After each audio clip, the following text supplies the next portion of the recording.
স্বাভাবিক কথা, মমতা ব্যানার্জির আমলেও আল্লাহু আকবার বললে ইলেকট্রিসিটি কমে পাওয়া যেত না। সে তো এটাই তো নিয়ম, যে কেউ কিছু লোক ধর্মের নাম করে ক্ষমতায় আসে, কিন্তু তারপরে তারা যখন মানুষের 12টা বাজায় তখন হিন্দু মুসলমান সবার একসঙ্গে 12টা বাজায়। মমতা ব্যানার্জির আমলে পলিটিক্যাল ভায়োলেন্সে বাংলায় কতজন মানুষ খুন হয়েছেন, পুলিশের হাতে 15 বছরে কতজন খুন হয়েছে তালিকাটা দেখো, দেখবে 10 জনের মধ্যে 8 জন ধর্মীয় মুসলমান। তেমন মোদির আমলে কতজন কৃষক আত্মহত্যা করছে তালিকাটা দেখবে, 10 জনের মধ্যে 8 জন হিন্দু। এটাই হয়। এই যে পেট্রোলের দাম বাড়ছে, বিজেপির তরফ থেকে যেটা বলা হচ্ছে যে এই যে যুদ্ধের বাজার, সেই কারণে, কিন্তু তোমরা তার মানে যুদ্ধ হলে ভারতে এফেক্ট পড়ে তো? ভারত যদি যুদ্ধ নাও করে তাহলে যুদ্ধের বিরুদ্ধে আমরা যে মিটিং মিছিল করতাম সেটা ভুল করতাম না, তাই তো? আমরা যখন যুদ্ধের বিরুদ্ধে মিটিং মিছিল করতাম আমাদেরকে যে ব্যঙ্গ করা হতো যে কোথায় যুদ্ধ হচ্ছে তার জন্য এদের এখানে মিটিং মিছিল কেন? তার মানে যুদ্ধের বিরোধিতা করাটা অন্যায় না? এবার বলতে পারো যে মিটিং মিছিল করে কি যুদ্ধ আটকে যাচ্ছে? আটকাচ্ছে না। তাহলে ভাই তোমার নমস্তে ট্রাম্প আর হাইডি মোদি করেও তো যুদ্ধ আটকাচ্ছে না। তাহলে তোমাদের এত বছর ধরে দেশের টাকার শ্রাদ্ধ করে এতগুলো বিদেশ ভ্রমণ করে আর মেলোনিকে মেলোডি চকলেট দিয়ে কি লাভটা হলো ভারতের?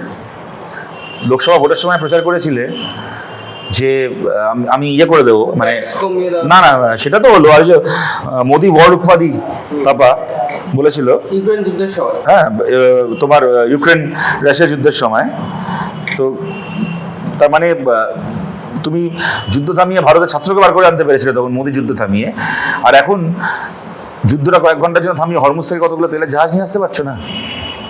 সরকার যখন পরিবর্তন হয়নি, তখন যখন বিরোধী ছিলেন বিজেপি, তখন কিন্তু শুভেন্দু অধিকারী বলেছিল যে রাজ্যের যে ট্যাক্স, সেই ট্যাক্স কমিয়ে পেট্রোলের দাম, ডিজেলের দাম কমানো হবে, সেই নিয়ে কোনো এখন কথা নেই। আর তো ওগুলো কি, ওগুলো বলার জন্য বলো, ওগুলো যারা বিশ্বাস করেন তারা এখনো পর্যন্ত তারা খুব সরল মানুষ আছেন, সব বাজে ওসব কথার কোনো ভ্যালু আছে? হাকিমপুর বর্ডারে আবার দেখা যাচ্ছে ভিড়। এখন তুমি প্রশ্ন করতে চাও শুভেন্দু অধিকারীকে যে আপনি তো বলেছিলেন ভোটের আগে যে আপনারা ক্ষমতা আছে পেট্রোল ডিজেলের দাম কমানো হবে, তাহলে 7 দিনে 4 বার দাম বাড়লো কেন? বলবে তুমি দেশদ্রোহী, পাকিস্তানে দালাল, বাংলাদেশ ছেড়ে আসবো।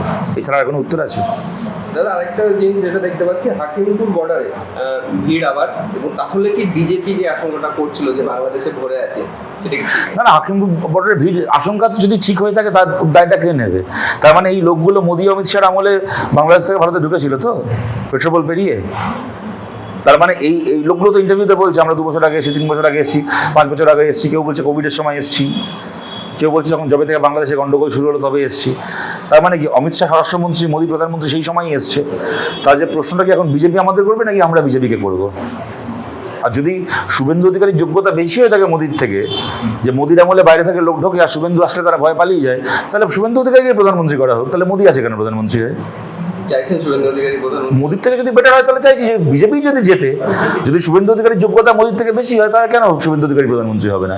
মোদিকে সরিয়ে তাহলে শুভেন্দু অধিকারীকেই করা উচিত প্রধানমন্ত্রী, যদি শুভেন্দু অধিকারীর যোগ্যতা বেশি হয়ে থাকে বর্ডার সুরক্ষা দেওয়ার ব্যাপারে। আরেকটা বিষয় আমরা দেখছি যে 17 April rape case, gang rape হয়, কিন্তু সেটা নিয়ে কোনো উচ্চবাচ্য নেই, কোনো সরকার।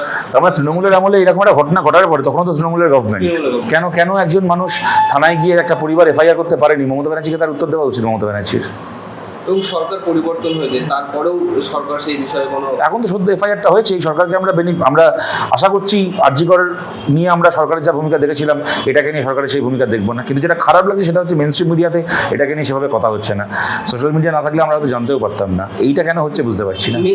মেলোডি চকলেট নিয়ে বেশি আলোচনা হচ্ছে, হ্যাঁ এইরকম বিষয় নিয়ে। এক্স্যাক্টলি, সেটাই ঠিকই। কাকলি ঘোষ সহ আরো 2 জন নেতৃত্ব, তারা 2 জন না 3-4 জন এমএলএ গেছে বোধহয় আজকে, যারা সাংগঠনিক সভাতে শুভেন্দু অধিকারী লাগে গিয়েছে। বাকিরাও যাবে। দেখো তৃণমূল দলটা নেই, তৃণমূলের নেতাগুলো নেই, ওরা জানে ওদের কি আসতে চলেছে। তৃণমূল দলটা উঠে গেছে, ওকে নিয়ে আর প্রশ্ন করে লাভ নেই, কথা বলে লাভ নেই। তৃণমূল ক্লোজ চ্যাপ্টার পশ্চিমবাংলার রাজনীতিতে। এখন একদিকে বিজেপি আছে, একদিকে আমরা আছি, এবার দেখা যাক।